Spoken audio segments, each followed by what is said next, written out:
Et puis franchement, là, c'est monsieur, hein, un triple ballon d'or, c'est Michel Platini. Salut Ah Michel, ouais, putain. Salut Jérôme, ça va? ça va? Oh Écoute, là là. en pleine forme. Et merci d'être là, vraiment.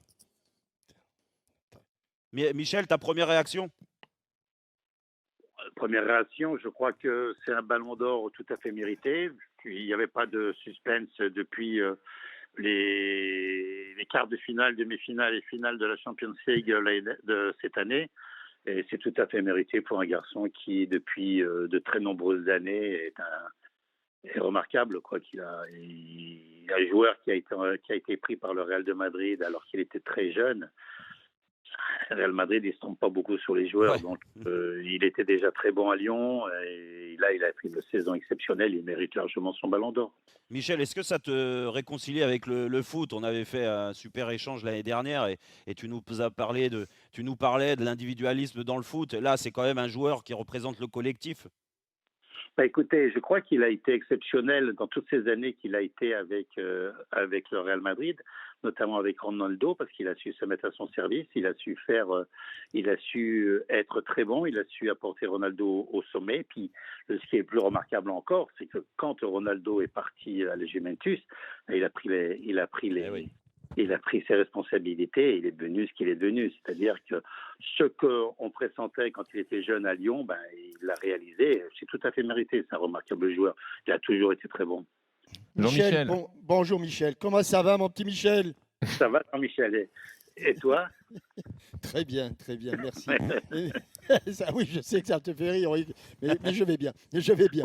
Michel, Oui. ce garçon-là, ce qui est étonnant, c'est que, passé 30 ans, il est continué à faire des progrès. C'est quand même très, très rare pour un joueur de football, et notamment pour un attaquant. Je pense qu'il joue différemment que quand il avait 20 ans, 25 ans ou 30 ans. Et je pense qu'il est intelligent. Il joue avec sa tête en ce moment. Il n'est pas forcément, il est pas forcément au top physiquement, mais il joue surtout avec sa tête. Et c'est un joueur, c'est difficile à le cerner. Il joue sur le fond de l'attaque, il est devant le but, il est en retrait, il va ailleurs. Mais comme il le faisait quand il jouait à Lyon, et comme il le faisait aussi au Real Madrid quand il est arrivé, mais avec une différence, c'est que je le trouve un tout petit peu moins en mouvement dans les grands mouvements, de partir de beaucoup plus loin. Je pense que physiquement, Ouais. ça, ça, ça se limite un tout petit peu, mais il est remarquable dans son interprétation du jeu et dans son positionnement et avec sa tête. Quoi. Là, il est remarquable. Michel, est-ce que tu penses qu'il peut encore progresser? Bah, écoute, il a atteint le Graal avec le Ballon d'Or. Il a une grosse responsabilité en étant le meilleur joueur du monde. Il y a la Coupe du Monde qui s'approche. Il va être obligé d'être au top pour justifier son titre de meilleur joueur du monde. Hein. Et Hmm. donc là, ça va se jouer à la Coupe du Monde. Michel, Et quoi? je voulais rebondir Oui, sur ce que disait Jouni oui, sur la lucidité.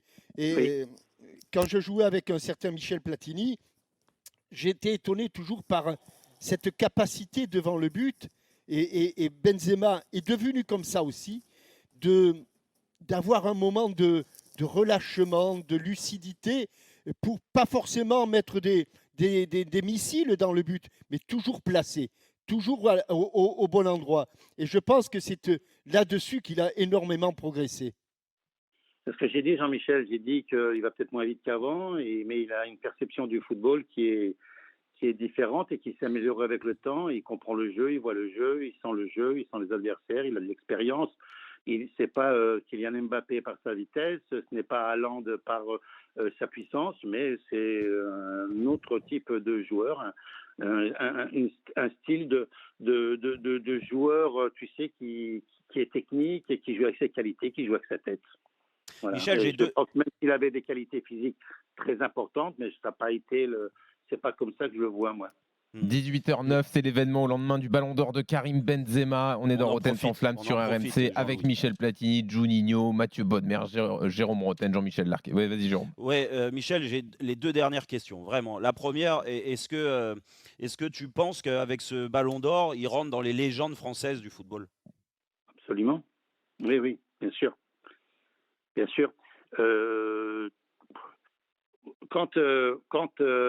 moi, à mon âge très avancé, je me promène et puis que des gens, ils veulent, des gens un peu plus, des gens de notre âge, euh, veulent faire signer un ballon ou un maillot à un gamin, le gamin ne connaît pas.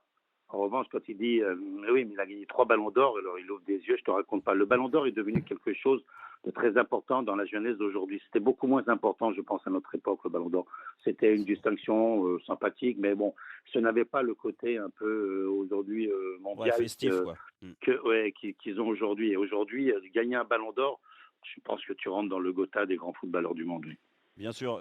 Là, j'ai une question. La dernière, c'est pour vous deux, en fait, avec Juni et toi, Michel. Juni, je commence par toi. Quel était le meilleur tireur de coup franc entre toi et Michel? Cherche le problème.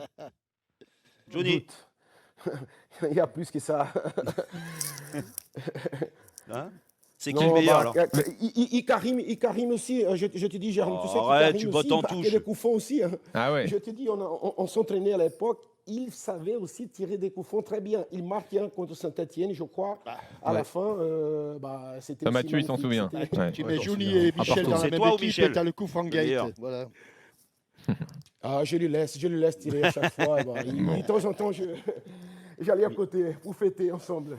Michel, c'était un autre style, hein, Juni, hein, de toute façon, par rapport à tes Non, mais petites feuilles dirais mortes. que c'est difficile à comparer pour une simple et bonne raison, c'est qu'on a déjà fait, il y a eu des reportages dans le journal L'équipe là-dessus avec Duluc, et je lui disais, je pense qu'avec les ballons d'aujourd'hui, c'est Juni qui les tire très très bien, qui les tire mieux. Moi, avec les ballons d'avant, c'était moi. C'est plus les mêmes ballons, c'est plus la même façon de travailler, c'était plus la même façon de s'entraîner. Les ballons d'avant étaient plus lourds, ils étaient moins volants que les ballons d'aujourd'hui. Les coups francs qu'il a mis, par exemple, à 30 mètres ou à 35 mètres avec les ballons plongeants, moi, je ne pouvais pas les marquer. Et peut-être que lui, les ballons à 18 mètres qui plongeaient au-dessus du mur, il ne pouvait peut-être pas les marquer parce que les ballons ont complètement changé. Alors, on dira égalité, balle au centre, avec les ballons d'avant, c'est Juni, avec les ballons d'aujourd'hui, c'est Juni, avec les ballons d'avant, c'est moi. Voilà. Mais écoute, en tout cas, vous nous avez fait, Et vous t'es nous en avez forme, fait hein, rêver Michel. les deux. Ah, t'es Voilà. bien. Oui, il je est suis bien. en forme, Jean-Michel. Je te remercie. Oh la vache, Allez. t'es en pleine forme. Allez, je vous embrasse. Passez une bonne soirée. Bye bye. Bientôt. Ciao, ciao. Au revoir. Merci Juni. beaucoup. Michel Platini, triple ballon d'or.